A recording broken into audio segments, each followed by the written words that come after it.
What makes a good adaptation? For every written to motion picture adaptation, there's a plethora of ways you can describe what a good adaptation is. Some would say a good adaptation is something that goes one to one to the source material and just translates it to the picture, to the to the screen. Others say that you don't have to be one to one, you have to enhance it with all the things that motion pictures can do better than written, because each medium has its own strength. I personally fall into the latter camp. I think that something to be a good adaptation, it doesn't have to be one to one. But what it has to do is it has to use the strengths of the new medium to enhance the story. So let me get into the main topic of this. Why do I think the 86 anime adaptation is a near perfect adaptation? What part of the anime, what makes the anime so good as an adaptation that I think it should be there at the near perfect range? Well, there's quite a few things. So first, I think, and one of the biggest parts is that there's very little actually cut out from the story, with a lot added to it to enhance what we already had. I went through every single episode with the book by my side, and I marked down every time there was a major section that was 2 to 3 paragraphs or longer cut out of the book in the anime. And I only found 7 actual sections.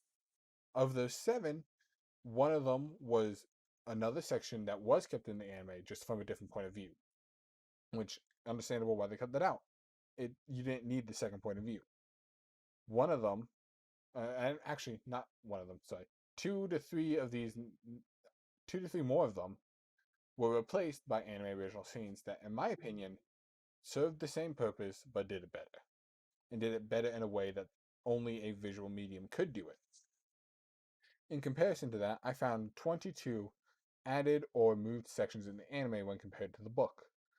Of the added sections, there were quite a few important ones that reached the length of almost half an episode each.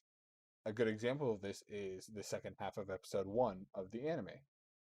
Episode 1's second half follows the Spearhead Squadron through a battle, and it starts a bit before with with this character Kujo creating a sign in the hangar that says 129 days left of service.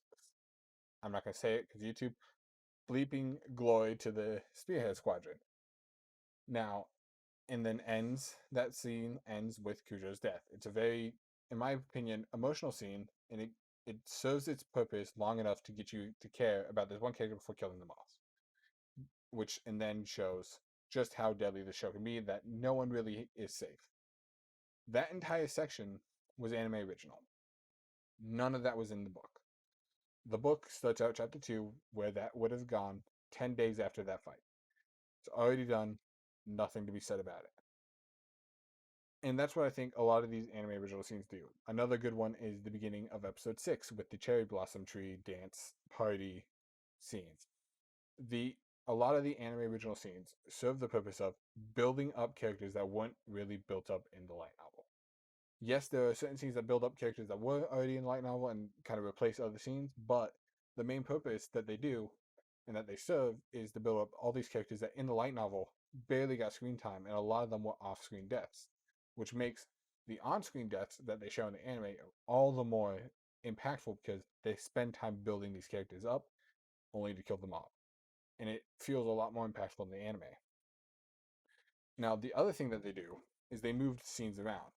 And they did this specifically to keep one thematic visual piece throughout the anime. And that visual theme is the separation of Lena's point of view from the Spearhead Squadron's point of view. They do this throughout the entire first 9 episodes that we've had so far.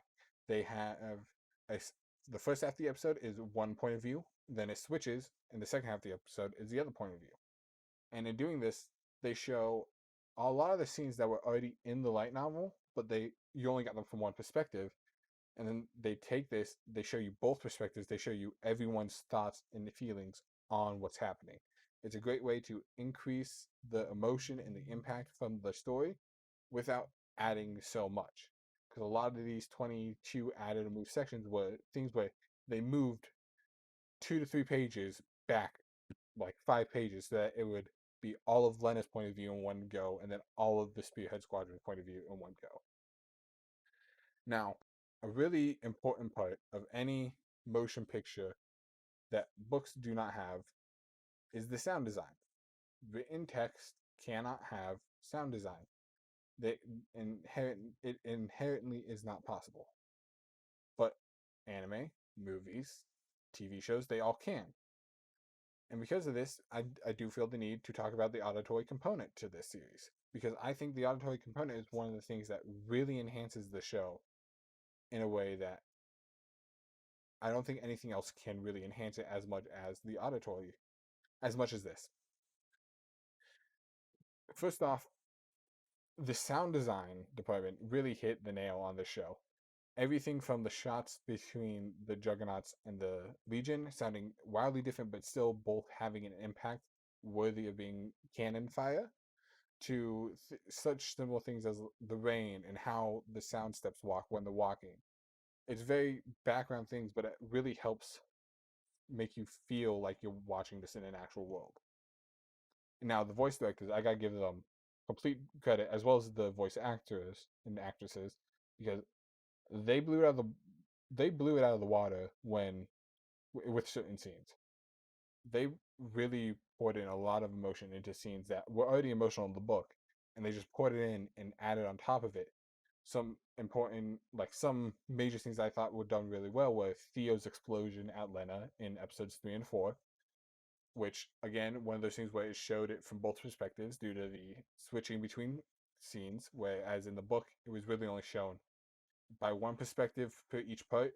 It was like it cut out and then cut back in and all that. And then at the end of episode 9 with Lena's crying scene, that was one of the most emotional crying scenes in my opinion, and it really has to do thanks to the voice actress's skills. Another part of this that pushes it forward is the OST, because Sawano and Yamamoto's OST is fantastic. In my opinion, it's some of the best work from both of them, and it really acts as a gut punch on top of everything else in these really emotional scenes. Every episode has an emotional scene that just gets elevated so much by the music. Whether it's episode 2's fight scene between Spearhead Squadron and the Legion with the answer playing over it, or it is Theo's breakdown or Theo's explosion episode at the end of episode 3 with the very uncomfortable feeling pianos behind it. It pushes it further up into what, in my opinion, is a way better version than what was in the book. Now, of course, I still love the book and all that, but I have to give credit to the anime where it does things better because it has all these extra components that elevate it higher and higher and higher. Now, another thing I just want to mention really quickly is the actual animation.